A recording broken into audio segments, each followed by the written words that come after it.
हुए हैं और क्या कारण है। गुरु प्यारे साध संगत जी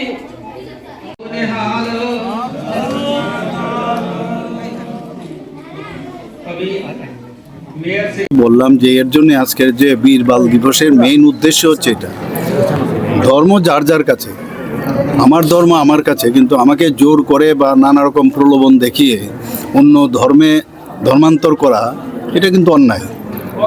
এবং আমরা দেখতে পাচ্ছি বিভিন্ন জায়গায় সেটা হচ্ছে। আজকে আমরা যখন পাকিস্তান হয়েছে বা কাশ্মীরেও আমরা এই জিনিসগুলো এখানে একটু খানিকটা কিন্তু এই বিষয়ে বলা হয়েছে যে কাশ্মীরি পণ্ডিত যারা তাদের উপর কি টর্চার হয়েছে।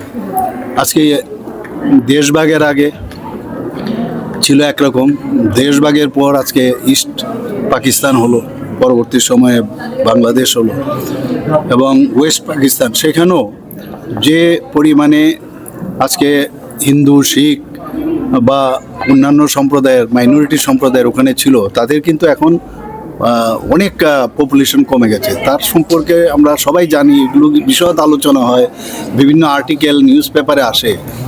তো বিরাট একটা কোশ্চেন মার্ক আজকেও কিন্তু এই বীর বাল দিবসে এগুলোকে এই কারণেই স্মরণ করতে হয়, এবং তার বিরুদ্ধে আমাদের এখনও সামাজিকভাবে কিভাবে প্রতিরোধ করা যায়, এবং ন্যাশনালি এবং ইন্টারন্যাশনালিও আমাদের এই বিষয়ে কিন্তু আওয়াজ তোলা প্রয়োজন।